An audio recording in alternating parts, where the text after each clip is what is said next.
We're here now with the Board of Light and Power Supervisor Todd Davlin, and Todd's going to tell us a little bit about what they do here.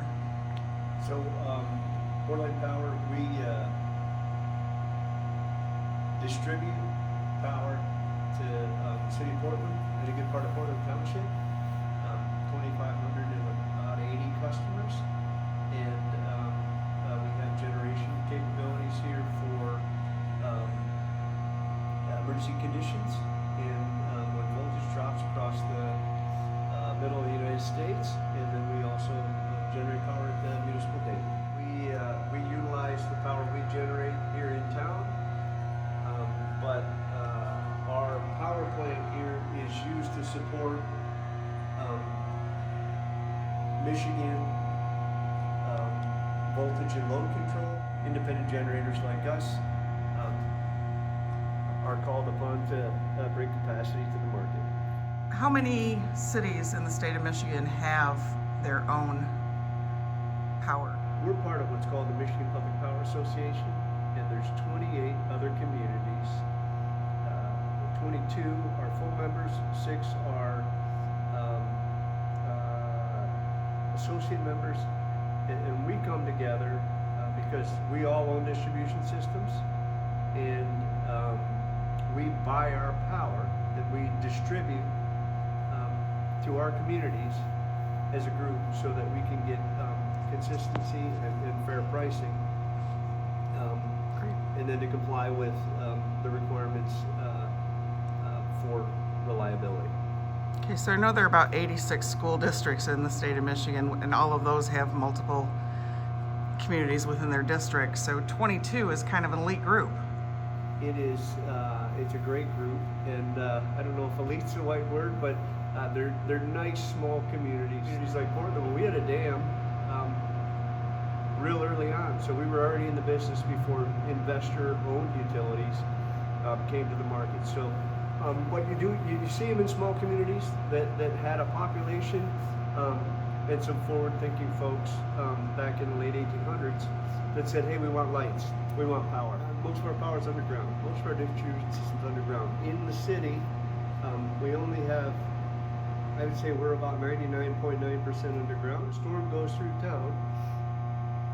I live out in the country, and you're driving in, and houses after houses after houses are out of power, and then you look to the city of Portland, and the lights are on. And I think that's really a testament to leadership here in the past, and support from city council to invest and coordinate that planning as they also build their roads and sewer projects.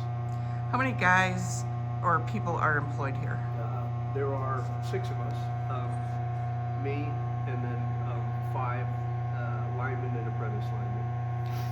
And what is a typical day look like for them? They bounce around throughout the community doing construction, maintenance, planning, and then attending to our generation asset out at the dam. Wonderful. What kind of skills or maybe education do you look for when hiring someone?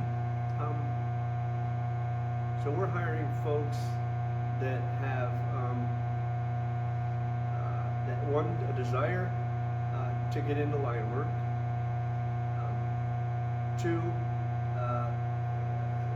practical math skills. 3, they need to be the kind of person that can do something in their head and apply it to their hands. And awesome. So they need to be mechanical skills. If they've got an electrical background, super. But to get hired, we need to know that they're a hard worker that likes to work and has solid references from folks that they've worked at before. And then to be a lineman, what we're doing right now is our latest hire has been with us for about a year before he's making that transition to line school, and then it's a 4-year process of being an apprentice and going to school for a couple weeks a year, passing tests, and getting work experience 8,000 hours before they can be a qualified lineman. But he gets to work here while he does that. He does, yeah. Okay, that's awesome. Education level at entry? this guy ended up being, he was a master mechanic before he came to us. And most of the guys that we've hired in the last little bit have come to us with a decade plus of practical skills. So problem solving. Yep. Okay. Working in industrial environments. And then to get to your level, because you do a lot of other technical things, what's your background? So when I went out of school, got out of high school, I went to Michigan State and studied civil engineering, civil environmental engineering. And I did a lot of work around landfills and got into power generation from landfill gas and gas refining. I got a master's degree in soils, and I don't use a whole lot of that. But along the way, I learned a lot of stuff about practical, a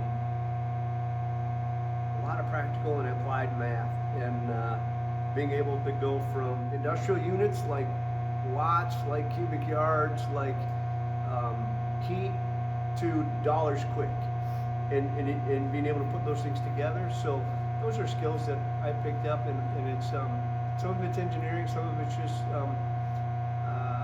business economics, and I was going to ask what your degrees were in. civil engineering, civil environmental engineering, and then civil geotechnical engineering. And then along the way, when I started managing people, I took